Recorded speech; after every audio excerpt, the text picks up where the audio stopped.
I would like to go over where we have been over the last two terms in our journey through structures and strength of materials. And I know some of us took structures or statics at a different school, but still we can review what the principles are. And we started out by thinking about Newton's 3 laws of motion. We used 1 and 3. And we thought about force and the difference between force and stress. So force is a push or pull, and it's measured in pounds. Stress is, and it's external. Stress is internal, and it's measured in pounds per square inch. Back when we thought about force, we thought about how it's a vector. Here are some arrows, and that means it has 3 characteristics: a point of application, a magnitude, how big is it, and a direction, what angle is it, and what sense is it, what direction does it point. If it's in tension, the arrow is pointing away. If it's in compression, the arrow is pointing towards. We thought about how the form of an object is a diagram of its forces, whether it's a signpost or a tree limb or a blade of grass. And speaking of force, force is just a push or a pull, but if we move the force a distance away from the pivot point, we get a moment, a tendency of a force to cause rotation. And the formula for moment, you will recall, is force times distance. What is that distance? It's from the pivot point perpendicular to the line of action. Then we went on to think about this. In statics, for example, if a structure is not moving, what do you know? You know it is in equilibrium. And we have 3 equilibrium equations, the tools in our toolbox that we use over and over again. Sum of all forces equals 0, sum of all moments equals 0. And we started drawing free body diagrams, and we used the 3 different types of supports: rocker roller, pinned, and fixed. And then we moved on to strength of materials. So in statics or structures class, we pretended that these beams and columns and so forth were rigid. And we know they are not moving, but we pretended they were rigid. When we got to strength of materials class, we acknowledged that all materials are elastic. And that is true whether you're talking about rubber or concrete or steel or glass or any material, they are all elastic. And here is a diagram, an analogy, a metaphor for atoms connected by atomic bonds, stretching and compressing as forces are applied. And we thought about how stress is force over area. If you have a bigger area, you have less stress. That's why snowshoes work. That's why we put wide footings on the bottoms of foundations. And here's our stress formula. Stress is force over area, pounds per square inch, or PSI.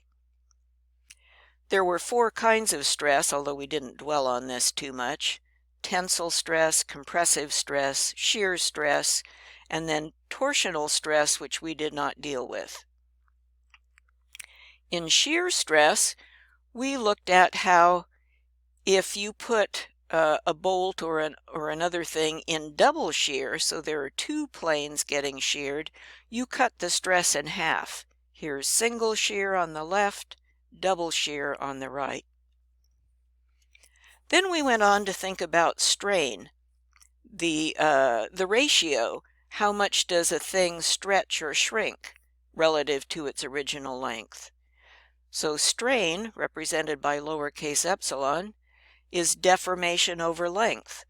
And remember, that's just a ratio. There are no units, it's just a ratio. Or if you like, inches per inch. And then we looked at stress-strain diagrams.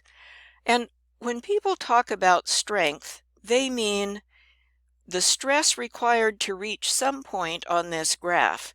And they might be talking about yield strength, which means the stress is required to get to the yield point. Or they might be talking about ultimate strength, the stress required to get to the point where the thing breaks. Yield stress, which happens at this yield point, is the point where you have gone past the elastic limit. This material is no longer elastic. It becomes plastic, and now it stretches with no increase in stress. It's like silly putty, if we've ever played with silly putty. There's a difference between ductile materials like steel and brittle materials like concrete. Ductile material deforms before it breaks. So it goes past the yield point, it goes plastic, and it gives you warning of impending failure. That's different from brittle material. It gives you no warning of impending failure. It just goes straight from looking fine to fracturing. And we looked at various modes of failure. And we thought about stress concentration and crack propagation.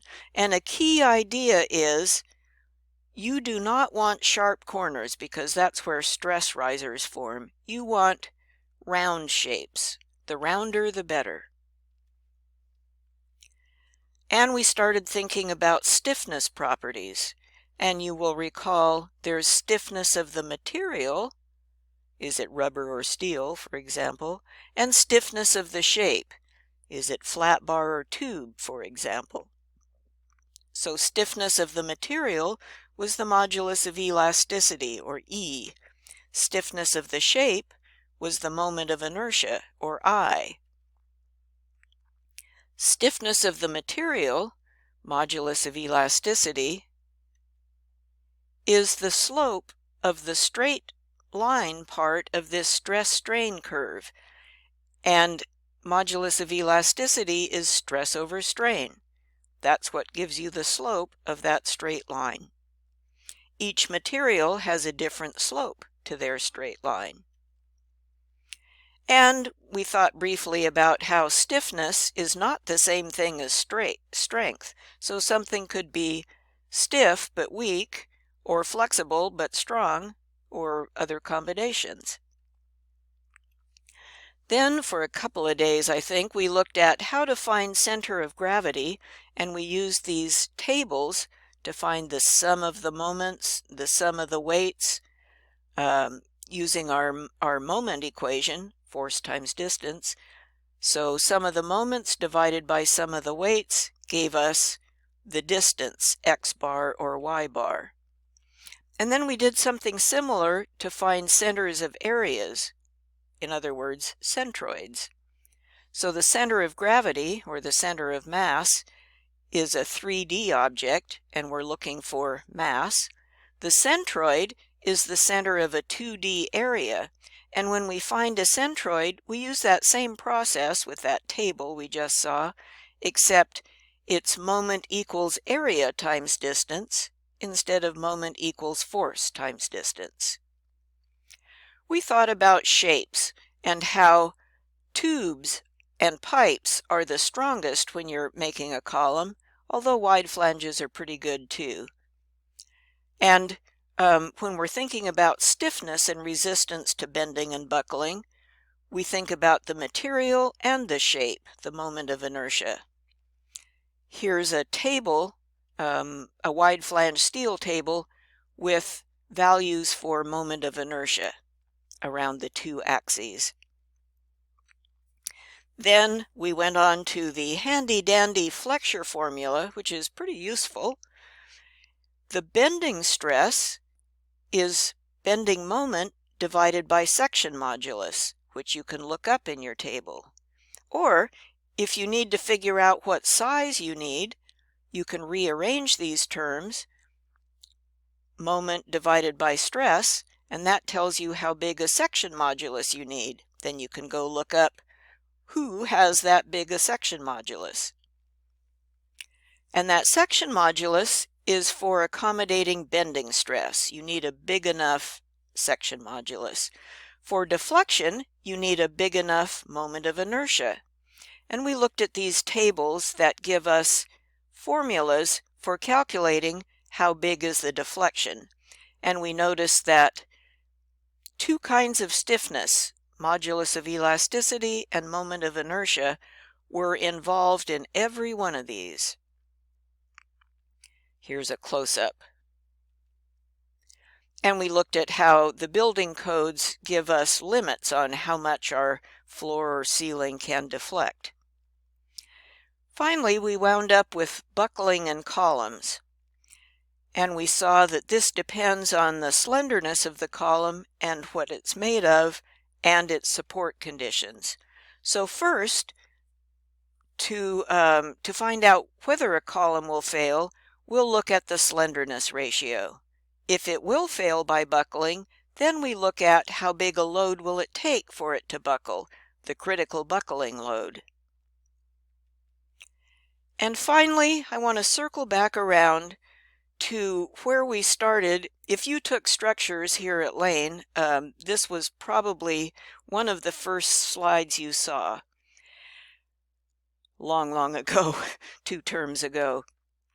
So why we are studying this is not an engineering class. Nobody should expect you to do engineering calculations. And if somebody asks you, the correct answer is no. People with licenses need to do that. But it does help greatly if you understand the basic ideas.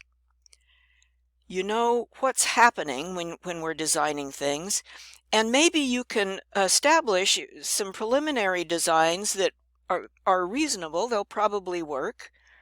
And once you understand these basic ideas, you can continue studying on your own. And I have known a lot of designers who did that. They went to the library, they got engineering books or structural handbooks or architectural handbooks, and they just kept studying. Once you have these basic ideas, you can do that. And once you have the basic vocabulary, and that was one of our big goals these last 2 terms, was knowing how to use these words correctly. And I am confident that you do now. That means you can use all these code books and handbooks and manuals and know what those words are that you're looking at. And you can have intelligent conversations with the engineers with whom you work. And they will recognize you as someone who understands what's going on. And I just want to say one more thing to you. These classes are hard, and there is no getting around that. I want to recognize how hard you have worked these last 1 or 2 terms. This was not easy. You hung in there, you made it, and you should feel really, really good about what you just did. And I encourage you, if you can remember, go back to when you first started these classes and try to remember what it felt like not to know what any of these things were. And now think about how much you know now. And if someone asks you a question about something like, moment or stress or whatever, you know what they're talking about. You have made a huge amount of progress and growth in your knowledge. And I salute you for what you just did. Well done.